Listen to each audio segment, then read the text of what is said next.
Dalam video kali ni, saya kongsikan kat korang cara untuk korang nak set up HECO Mainnet under Huobi Global. Supaya lepas ni kalau korang nak main game ataupun korang nak guna anything yang under HECO Mainnet dan korang boleh guna. Let's go.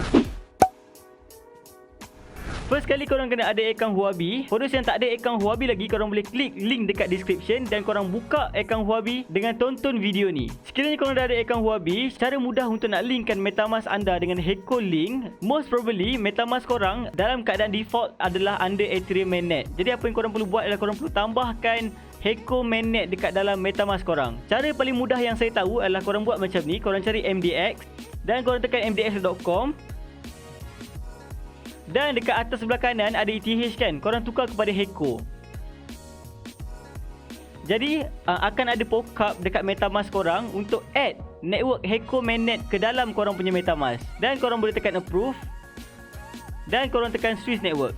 Should be dalam Metamask korang sekarang, korang berada dalam HECO Mainnet. Token yang digunakan adalah HT token, which is Huobi token. Cara yang panjang untuk korang nak tukar kepada HECO Mainnet ni adalah korang tekan dekat sini. Korang tekan dekat HECO Mainnet dan korang perlu tekan custom RPG dan korang perlu masukkan semua network ni.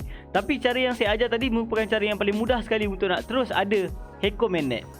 Jadi sekarang saya akan tunjukkan cara untuk korang nak transferkan fund daripada Huobi korang under HECO Mainnet untuk nak masuk ke dalam Metamask korang. Cara mudah saja guys. Contoh sekarang saya nak transferkan USDT saya masuk ke dalam Metamask. Korang cari dekat withdrawal, korang cari withdraw dan cari USDT, dan dalam keadaan default dia menggunakan ERC20. Tapi apa korang buat? Korang perlu tukar kepada HECO Mainnet dan korang pergi dekat Metamask korang, copy address Metamask HECO Mainnet korang. Address kat sini korang pastekan saja dan charge yang dikenakan adalah 0.1 USD saja guys. Sangat-sangat murah. Minimum transfer adalah 2 USD. Jadi dalam contoh kali ni kita akan cuba transfer 4 USD. Dan kita tekan withdraw, akan keluar detail macam ni. Tick OK dan korang tekan confirm. Buat verification dan korang tekan confirm.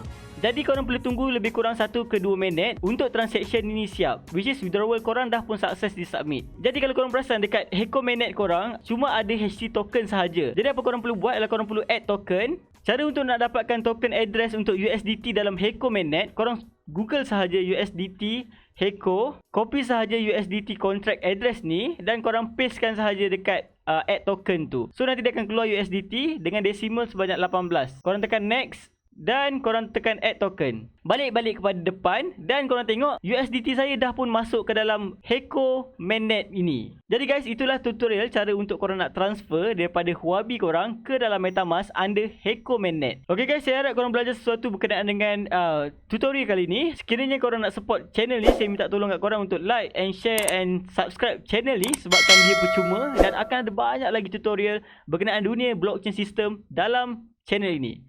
Thank you guys, jumpa dalam next video.